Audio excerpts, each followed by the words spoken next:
Our next speaker is also an expert in loyalty. He's a philosopher of the retail experience, and what I wanted to mention is we have a radio call-in show on Zoomer Radio 5 days a week. My sister Libby is the host, and one of the days, Friday, is Free for All Friday, and it means people can call in and talk about anything they want, whereas in the rest of the week we have established subjects for every day. And what interested me, given the world of things that could be talked about, is how many people want to talk about loyalty points. How many people are outraged at their experience with their loyalty points. It really is unusual and kind of bizarre in a way, and yet I think it demonstrates just how much people love to save them and take them for something that is free, even though you pay for them in many ways, and are upset when they can't access them. So can you come out here and explain how it works that that airline seat that I want is never available? And why the loyalty programs think I should be able to book my business trip 6 or 9 months in advance? Can you explain that? I mean, I'm not sure that I can explain it, but I can explain how we're thinking about changing things, how we're thinking about innovating in the program, in retail in general, and how innovation really needs to be a strategy that every company takes on. That's splendid. Thank you. I think that's safer than me talking about the loyalty points themselves. So thanks so much for having me. I'm Michael Cohen. I have the great privilege of leading innovation at Loyalty One, which is the company that you probably best know for the Air Miles reward program. I run a part of the business called Zero Gravity Labs. And Zero Gravity Labs is a place where we think about innovation all the time, where we're really 100% of the time focused on research, on experimentation, on exploration. And I think that, I titled my presentation, Innovation is a Strategy and Hope is Not. Because I really do think that you need to have a strategy around your innovation, right? Innovation is hot right now. Everybody's talking about innovation, but how do you get started? How do you have a strategy that lets you get off the bench? So I always like to start with this quote, because I think that this really summarizes the basis for how you need to think about innovation, right? Innovation is not about something that's in the 5 minutes in front of your face. It's what's happening in the next 6 months, or the next 12 months, or the next 18 months.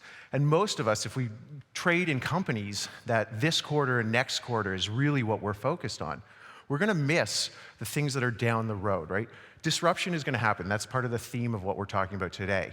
Disruption is going to happen, but it can happen to you, or you can take advantage of it. You can be a part of it. And so you really need, as a company, to be thinking about how do you use innovation as a strategy? How can you bring it into everything you're doing? How can you have a part of your organization that has a license to fail? So for us, we grounded ourselves in McKinsey's 3 Horizons model. And the McKinsey's 3 Horizons model is not better nor worse than any model that it's out there, but it's something that it gave us a shared vernacular around our business, because innovation is a huge spectrum. 1% better every day, 0 to 1, those are both huge innovation moments. But how do you know what I'm talking about if I just use the word innovation? So let me just give you quickly what the 3 Horizons model is, right? So that first horizon is really the factory. That is the majority of your business today. That's how you're making revenue. It's really the here and now. That second horizon is the opportunities that are on the horizon that are going to be differential. So something's changing in the market. There's a new regulation, there's a new technology, consumers are changing, there's something happening, and you have an opportunity now to see it off in the distance. It's not so far that you don't know what the use case is, but you have to bring it in now to be able to take advantage of it when it happens, right? And so that second horizon is really about the opportunities for differentiation in your business. And that third horizon, where things are, they're a bit cloudy, they're a bit farther out, but there's true disruption on the horizon. That's the opportunity for transformation in your business. And you need to have parts of your business looking at all 3 horizons, or you're going to miss something critical. And so the best example I can give you of that is Netflix and Blockbuster, right? So I think, I look out at the crowd, I don't need to explain what Blockbuster is. When I talk to the associates on my team who are 20 and I talk about Blockbuster, they have no clue what I'm talking about, right? But Blockbuster was this true Horizon 1 company, right? It was really the only place you could rent a movie. And then Netflix came along, and Blockbuster looked at their model, and they're like, okay, they're shipping DVDs via mail, there's no late fees, you can have 4 out at a time. That's interesting, that's differentiating, but we could do that. right? We've got money. We'll figure out the logistics. That's a Horizon 2 thing that we can figure out. But what Blockbuster had missed was Netflix is a Horizon 3 company, right? Netflix had already gone all the way out to the point where they saw streaming. And they knew that once high-speed internet came into everybody's house and then eventually into everybody's pocket, nobody was going to want to go to the store nor to their mailbox to get a movie, right? They were going to want it in their living room. And so that is a really good example of how, in the day we're living in today, where the rate of change is exponential, that if you're not looking out and if you're not thinking about innovation, if you're not bringing a strategy in, it can be absolutely actually fatal to your business. The idea of innovation is, for us, you've got to move it down this funnel, right? So you have this Horizon 3 thinking, which is you're going really, really wide. I don't really know what the use case is for facial recognition yet, but I know it's going to change our industry. So I'm going to go as wide as possible. And then I'm going to try and find some use cases, right? So I'm going to explore, I'm going to experiment, and then I'm going to look for the use cases. And then I'm going to prototype those use cases. And all along, I'm trying to cycle it down this funnel, right? And the reason it's a funnel is because ideas are dropping out all along the way. Sometimes I have an idea and it seemed good, and then we tried to prototype it and the technology wasn't there. Or we eventually tried to pilot it and we put it in front of consumers and they just were like, this is not for us. The only way you can get to the bottom of the funnel where you can actually get to scale is to start at the top and to see the ideas come through and to try them, experiment, right?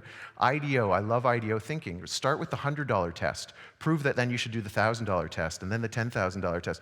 By the time you get to market spending $1 million, you'll have experimented and tried so many things that you're much more likely to be successful with that disruptive technology than any of your competitors.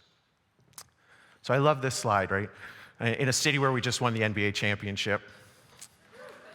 So I'm up here, I'm telling you about the ideas behind innovation, right? But ideas are easy and execution is hard, right? And this slide is the perfect example of that, right? This is a picture of the last time the Toronto Maple Leafs won the Stanley Cup. Now, everybody in this city has an idea on how the Leafs could win the Stanley Cup. But it's been 50 years, and we haven't done it. So ideas are the easy part, and execution is the hard part. So I thought it would be fair to tell you a little bit about some of the ways that we're executing on our innovation strategy at Loyalty One. I don't know, there's so many builds. So why, right? Like, why is this necessary for us? Why is this necessary for retailers? This is how I'm going to ground the rest of my talk. So technology in retail is changing, right? I don't think this is a surprise to anybody. Technology is changing in every market. But what might be a surprise to you is how slow and sleepy it is in retail, right? We did a survey a little while ago of what point-of-sale systems our retailers were running. And there was over 20% of them that were running Windows 95 still, right? Like Windows 95 wasn't good in 95. It's certainly not good now. Right? So there's this huge opportunity to bring technology into the retail environment. But what technology and why and how? And that's exactly where we are. It's like we're out there trying to help retailers get closer to their customers. We're trying to help retailers deliver a better experience. So we need to have some expertise in what technology to bring into retail. So the two I'm going to touch on for you that we think are really have the opportunity to be transformational are both computer vision based. And the first one is facial recognition, right? So these are two people that work on our team, Tage and Daniel. Daniel's the unknown and Tage is the known. But facial recognition has this huge opportunity for us because today the way loyalty happens is it happens at the end of a transaction. You go in the store, you buy your goods, you swipe your credit card, they ask if you have a loyalty card, you hopefully show your loyalty card, and you get some points, and then you leave, right? And so we'll collect some of that data, but we know what happened after it happened. How are we going to be influential in that shopping trip if we don't know that you're in the store? With facial recognition, we have the opportunity to understand who's in this store. With object detection, and I should point out, this is not our video. This is a company called Standard Cognition out of Stanford, raised $40 million. But this is the opportunity to take that same camera and identify what's happening in the store. So now if I combine those two things, I've got who's in the store and what they're doing in the store. Well, the thing is, today, I'm not sure that we have the best way to use that, right? If I had that information in real time today, I don't know that we know the most responsible way to use it. I don't know we know the way that consumers want us to use it. But I know that if we experiment and we try a bunch of things, we're much more likely to figure out how to use it in that way to be advantageous for both us, the retailer, and consumers. And so these are the types of things that we're looking at and trying in our lab right now. The next idea is that customer expectations are higher than ever, right? So everybody in this room is a digital consumer, right? And every consumer is a digital consumer now. And the thing about digital consumers is they believe once they've seen somebody do it, that everybody can do it. So if you're getting up and competing against the people who sell the same things as you, that's not who consumers think you compete against, right? If you tell me an experience is going to be personalized, I think Facebook, because Facebook is rather personalized. It's always for me. If you say utility, I think Uber. If you say convenience, I also think Uber. If you say selection, I think Amazon, right? These are the companies that I'm going to compare your experience against. So you have to get up to compete against those companies regardless of whether they sell the same things as you do. So two of the areas that I think that these companies are really zooming ahead, and where I think traditional brick and mortar retail really needs to look at what's happening in digital and bring it into traditional retail, is one is the Amazon Prime Wardrobe program, right? So Amazon lets you take 10 pieces of clothing, they'll ship them to your house. You don't even need to pay for them, actually. You try them on, you pick the ones you want to keep, you ship the other ones back. Why is Amazon doing this? They don't even have any physical retail locations. Well, they're doing this because they're going to build this wonderful profile of what you like to wear. They're going to know what you like to wear more than you know what you like to wear, right? You keep ordering these like bootcut jeans and keep sending them back, and they're like, stop ordering the bootcut jeans, right? So Amazon's building this profile of you. But like, couldn't a traditional retailer have done this, or couldn't they do this now? If you shop in a similar store for the same items, couldn't they build that profile? Couldn't they apply some data science and some AI to you? The other company where I think there's an opportunity to learn from on this same personalization front is Netflix, right? So up here I've got 9 thumbnails for the show Stranger Things.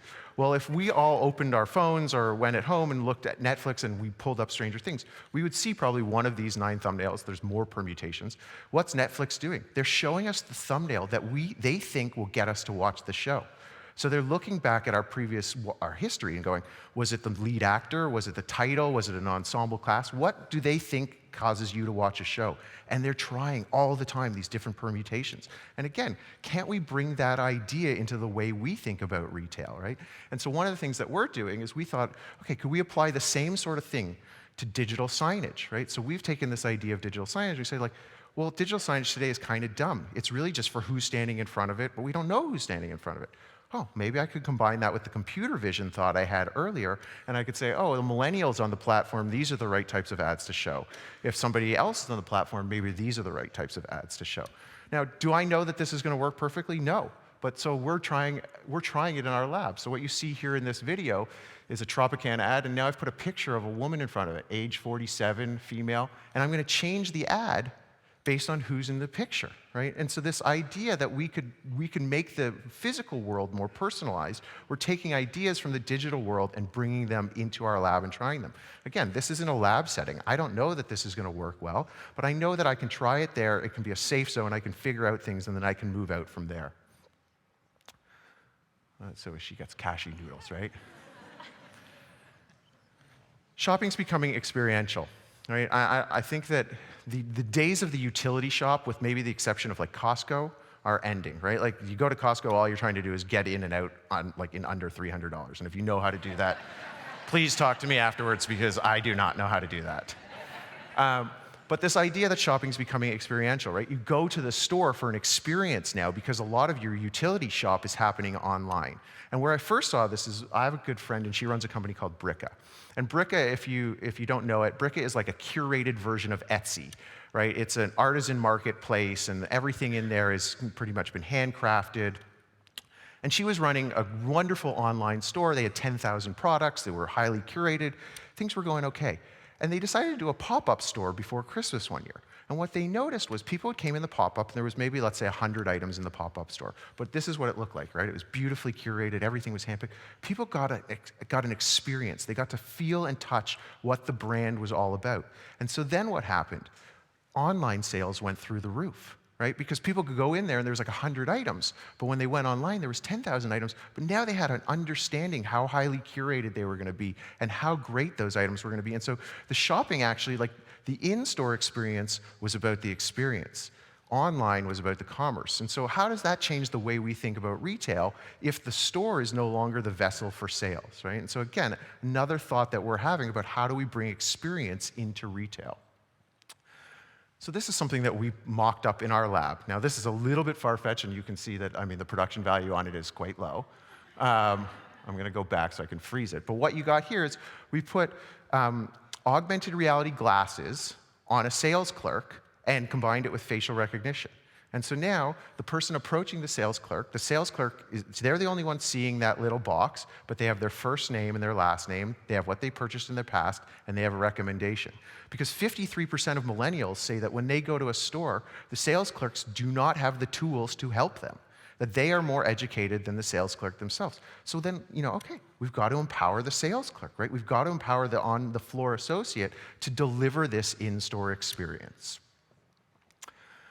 Last thing that I'll touch on before I hopefully give you an inspirational close is new competitors are emerging all the time, right? So at the beginning, I touched on Amazon and Facebook and Google, right? So the day before Amazon dropped the Amazon Go video, if I asked you about Amazon's place in grocery, you would have said, well, they logistics, supply chain management, they can get dishwasher detergent and laundry detergent to your house and all. Then they drop this video, cashier list experience, and this becomes the de facto way people think they want to grocery shop going forward. Then they buy Whole Foods, right? And so this idea that your competitors are who you think they are is changing because Amazon, Facebook, Google, what are they really good at? They're really good at spotting when an industry is ripe for disruption and then going right in, right? So you got to get up every day thinking that you're competing against the best. The last one here is that direct-to-consumer and subscription is here to stay. And I think that that's particularly pertinent because all these companies, Warby Parker, Casper Mattress, if you ask them what business they're in, they all say the same thing. We're in the customer service business, right? And so customer service has to be king. And that's not so much of an innovation in the way that we think, but we got to change the priorities. And lastly for me, I get to spend all of my day thinking through ideas and innovating and having a lot of fun with my team. And I get a lot of people say, I don't know how to get off the bench on innovation. I don't know how to get off the bench on an idea I have. And so here's my challenge to you. Everybody today has something in their head that they wish they could change, whether it's at work, whether it's at home. You have an idea. Write the idea down. Commit to it. Put it on a Post-it note. Put that Post-it note on your computer. And then tomorrow when you open your computer and that Post-it note is there with your idea, act on it. Because yesterday you said tomorrow. Thank you.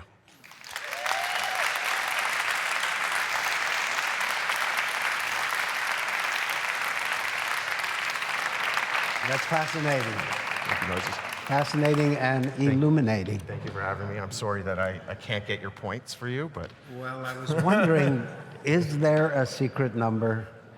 Well, I think you know Brian, who's our CEO. I just met him. Yeah, so I would give him a call. You That's think? the secret number. All right.